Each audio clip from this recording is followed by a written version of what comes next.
स्वागत है स्वागत है स्वागत है स्वागत है एक बार फिर आपका स्वागत है। नमस्कार, मैं सूरज चौहान स्वागत करता हूं आपके अपने YouTube channel arts with Suraj sir के अंदर। हम साइकोलॉजी का चैप्टर नंबर 1 के लेक्चर नंबर 3 के अंदर हैं एंड इस लेक्चर के अंदर हम लोग अपना साइकोलॉजी का चैप्टर नंबर 1 कंप्लीट कर देंगे। और इसी के साथ साथ हम लोग ने अपने सारे 12th आर्ट्स महाराष्ट्र बोर्ड के सारे सिलेबस हम लोग ने कंप्लीट कर दिए। जी हाँ, पूरी तरीके से हम लोग ने कंप्लीट किया है और उसका फर्स्ट चैप्टर सबका कंप्लीट किया। ज्योग्राफी का फर्स्ट चैप्टर, हिस्ट्री का फर्स्ट चैप्टर, पॉलिटिकल साइंस का फर्स्ट चैप्टर और सोशियोलॉजी का फर्स्ट चैप्टर। अभी हम लोग साइकोलॉजी के फर्स्ट चैप्टर पे हैं एंड आज उसे हम कंप्लीट कर देंगे। चलिए आगे बढ़ते हैं। एंड इससे पहले हम लोग कहाँ पे थे? इससे पहले हम लोग थे चैलेंजेस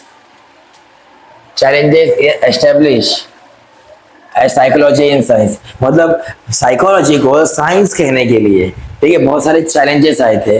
सब लोग, कोई लोग थे जो साइकोलॉजी को साइंस मान ही नहीं रहे थे। तो कौन कौन से चैलेंजेस आए थे सामने हम लोग देखेंगे, ठीक है। ऐसे बहुत सारे कंसिडर किए गए साइंटिफिक डिसिप्लिन, इनमें बहुत सारी कंट्रोवर्सीज हुई, ठीक है। लोगों में बहुत सारे झगड़े भी हुए इन सब चीजों के ऊपर, ठीक है। और controversies and criticism of psychology to be made theoretical, practical, ethical and philosophical ground. The following controversial criticisms are challenge। मतलब साइकोलॉजी को बहुत सारे लोग क्रिटिसाइज किए, बहुत सारे लोग कंट्रोवर्सी किए इस चीज के ऊपर कि साइकोलॉजी साइंस है। कोई लोग बोलते हैं साइकोलॉजी साइंस नहीं है। तो क्या क्या थे वो चीजें हम देखेंगे।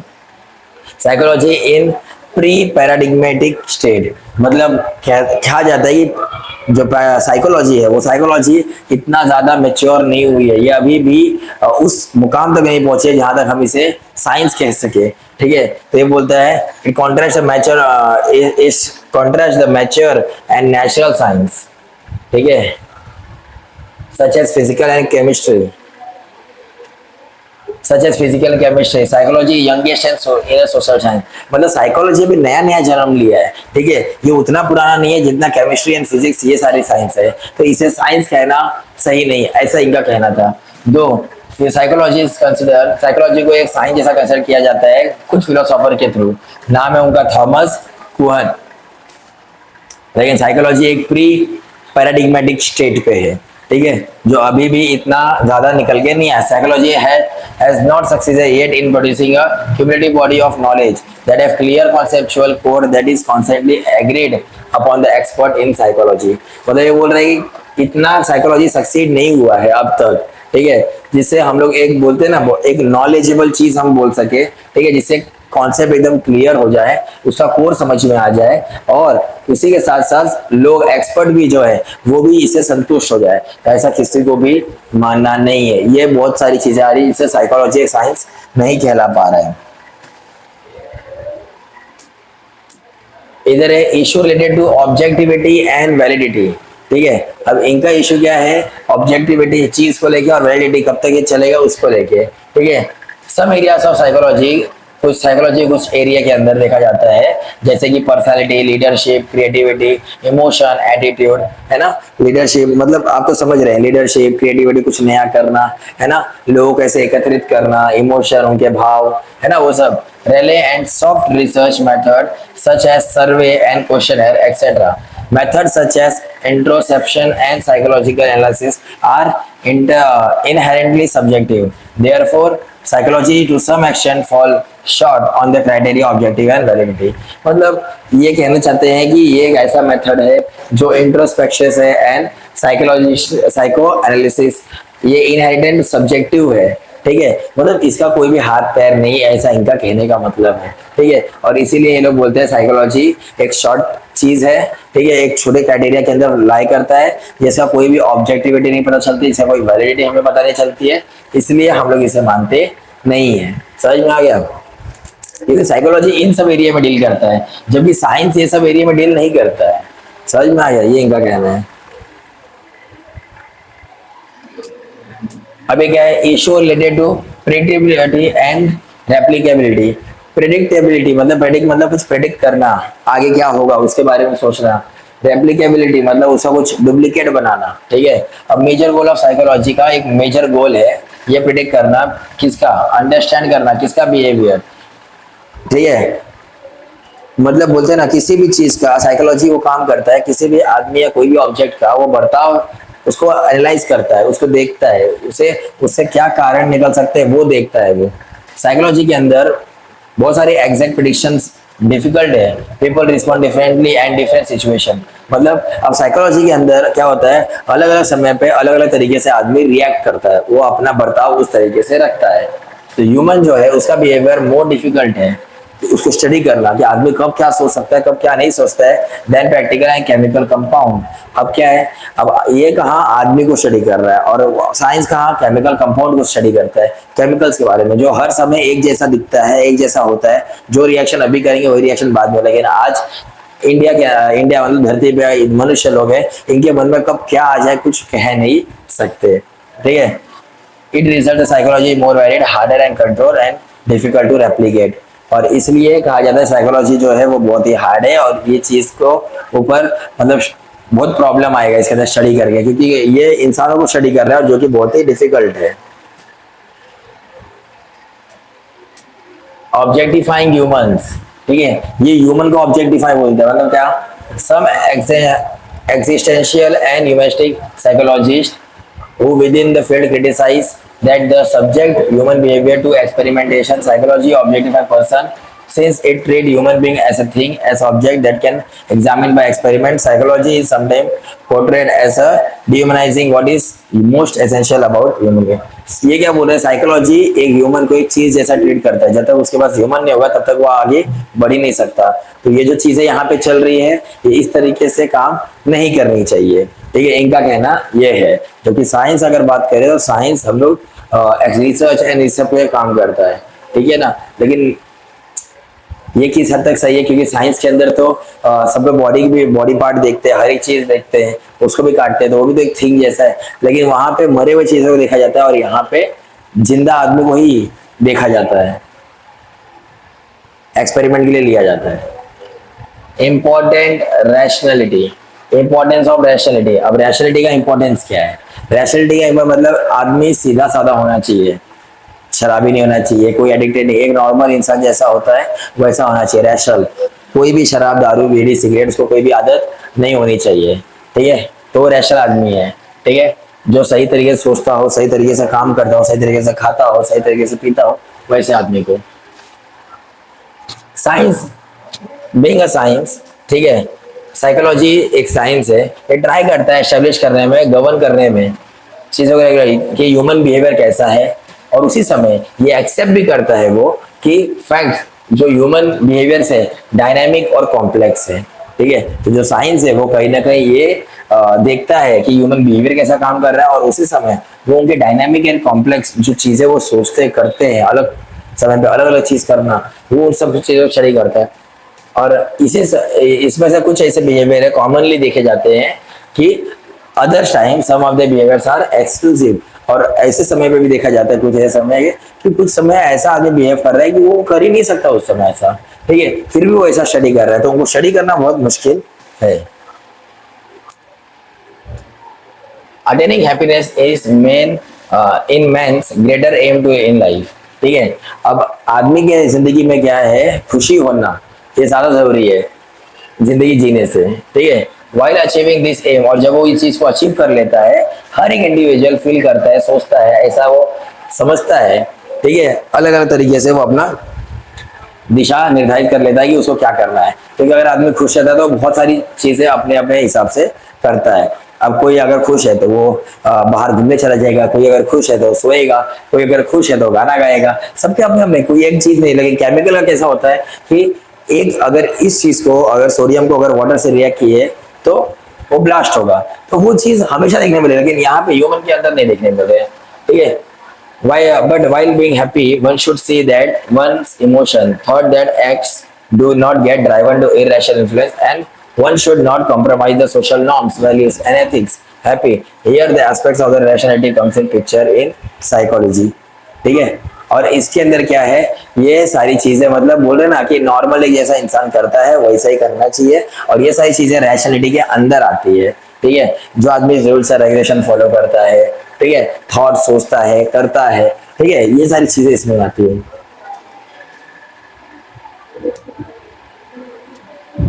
Science are appreciated by society which application scientific knowledge improve the quality of life. ठीक है, अभी क्या बोल रहा है, साइंस जो है ये अप्रिशिएट करता है सोसाइटी को। ठीक है, जब जब साइंटिफिक नॉलेज इंप्रूव होती है लोगों के क्वालिटी ऑफ लाइफ के अंदर। ठीक है, like the science psychology to help in improving the quality of life and applying the concept of rationality day by day.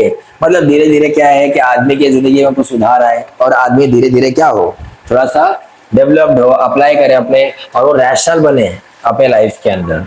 Rational मतलब सीधा साधा आदमी जैसे नॉर्मल लोग एक्ट करते हैं वैसा। Stanovich in his and his colleague, Stanovich एक आदमी है, उसके कुछ दोस्त colleague, while talking about rationality state that rationality involves adaptive reasoning, good judgment and good decision making। Rational आदमी कैसा होता है, कोई भी चीजों को आराम से अडॉप्ट कर ले। ठीक है, अच्छा खासा सोचे, गुड जजमेंट हो उसका, डिसीजन ले सके, उसके रैशनल आदमी बोलते हैं। स्ट्रीमबर्ग एंड हिज कलीग, उन्होंने क्या बोला, taking the about intelligence suggest that practically intelligence can be defined as the ability to perform successfully in naturalistic setting in that the consistent with one goal। मतलब एक rational आदमी इनके हिसाब से कैसा है कि उसके अंदर ये क्षमता हो कि वो सक्सेसफुली अपना जो नेचुरल काम कर रहा है वो काम करते रहे। ठीक है, और उसकी जिंदगी का एक मकसद हो, गोल हो, और वो उसी को हमेशा अचीव करने के लिए कंसिस्टेंसी के साथ क्या करने लगे, मेहनत करने लगे। Doctor Albert Ellis propose a rational emotional behaviour therapy. ठीक है, तो डॉक्टर एल्बर्ट एलाइज जो थे उन्होंने रैशनल इमोशन बिहेवियर थेरेपी एक बनाया। ठीक है, ये one of the effective and popular method है intervention in the field of counselling psychology. ठीक है, तो मतलब इन्होंने एक साइकोलॉजी की दुनिया में एक अच्छा खासा इन्होंने काउंसलिंग किया कि हाँ कैसे एक अच्छा खासा बिहेवियर एक आदमी का हो सकता है। Has given value of rational living, उन्होंने अच्छा खासा जिंदगी को एक वो दिया कि हाँ आदमी रैशनल लिविंग करना चाहिए। Says that rational people are psychological healthy people and they are possess certain characteristics, some of them are given ahead. ठीक है, तो इन्होंने क्या बोला कि जो आदमी रैशनल होता है वो अपनी जिंदगी अच्छी जीता है, एंड उसके अंदर क्या है, बहुत सारे प्रोसेस है, कैरेक्टरिस्टिक्स होते हैं इसके अंदर, एंड कुछ इसके अंदर दिए गए हैं। तो अभी हम लोग देखेंगे क्या दिए गए हैं। पहला क्या दिया है, understanding self interest and social interest. मतलब वो ये भी देख सकता है आदमी इतना रैशनल होना चाहिए कि वो खुद के बारे में सोचे और समाज के बारे में भी सोचे। ठीक है, वही चीज दी है ये interest, almost like slogan rationalism behaviour therapy. Rational people understand what is self promoting and what helps to grow, take responsibility, making some space, violating other persons, ये वो। मतलब रैशनल आदमी हमेशा अपने बारे में सोचेगा और समाज के बारे में सोचेगा। समाज में अगर उसको कुछ दिख रहा है कि हाँ गलत हो रहा है तो उसके बारे में आवाज उठाएगा, लोगों के हक की बात करेगा, अपने हक की बात करेगा। वही आपको इसमें दिया है। सेल्फ डायरेक्शन क्या है, क्या दिया है, सेल्फ डायरेक्शन। मतलब ये खुद क्या करेगा, डायरेक्शन देगा। क्या डायरेक्शन, खुद आदमी जब इतना कैपेबल है तो खुद अपने मन से काम कर सकता है ना, इंडिपेंडेंट है वो। तो रैशनल पीपल अज्यूम करते हैं primary responsibility own life rather than demanding the need of excessive support and nurturance from other। वो किसी से अपेक्षा नहीं करेगा कोई आके मेरे लिए काम करेगा ना। रैशनल आदमी कैसा होता है, उसको खुद की परिस्थिति दिख रही है, वो खुद काम करेगा, खुद आगे बढ़ेगा।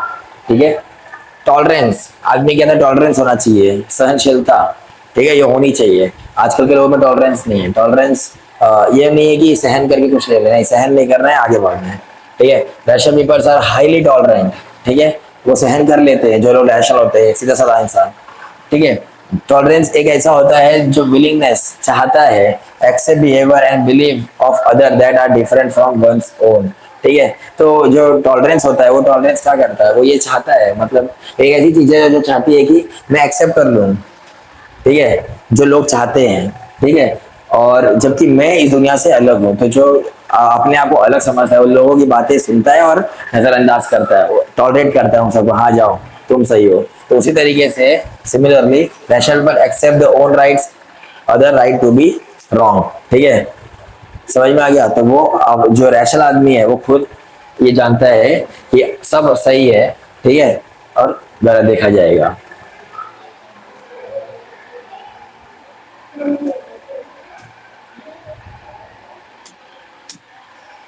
फ्लेक्सिबिलिटी होनी चाहिए रैशनल आदमी के अंदर। Rational people found to be healthy individual, rational people है flexible, unbiased and thought and action.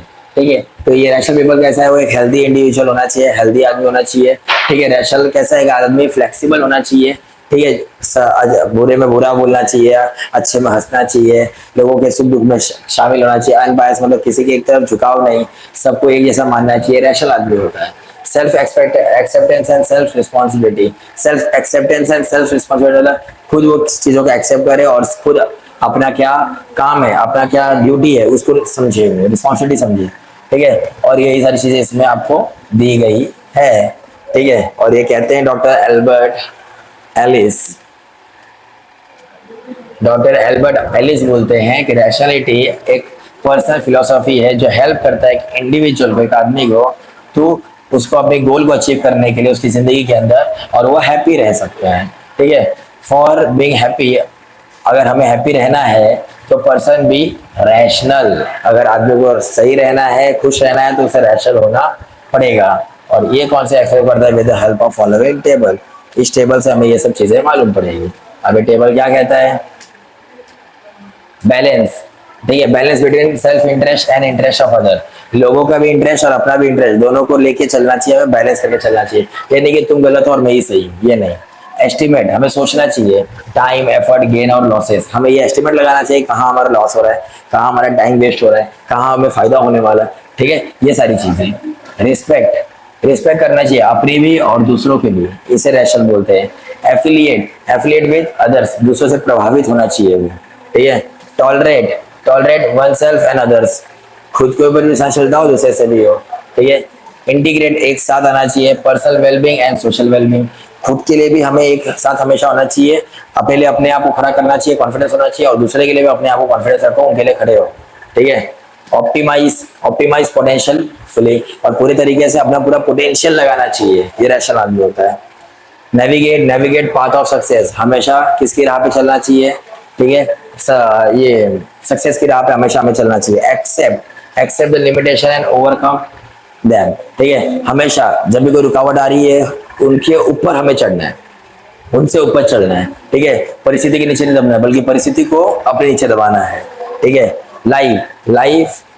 Live life fully, ठीक है, तो इसका मतलब अपनी जिंदगी अच्छे तरीके से जियो जब तक जी रहे हो, ठीक है। तो आई होप आपको ये सारी चीजें समझ में आ गई होगी, और इसके आगे आपका लेसन खत्म होने वाला है और खत्म हो गया है, ठीक है। आई होप आपको सारी चीजें अच्छे तरीके से समझ में आई होगी। कोई भी अगर डाउट होगा तो आप कमेंट सेक्शन में पूछ सकते हैं, कोई डाउट बचा ही नहीं है, क्योंकि हम हर एक चीज को कॉन्सेप्ट तरीके से क्लियर कर देते हैं। और इसी के साथ हम लोग अपना साइकोलॉजी का चैप्टर नंबर 1 खत्म करते हैं। मिलते हैं आपसे दूसरे सब्जेक्ट के ऊपर, और वो है इकोनॉमिक्स का चैप्टर नंबर 1। तब तक के लिए मिलते हैं। जय हिंद, जय भारत, जय महाराष्ट्र।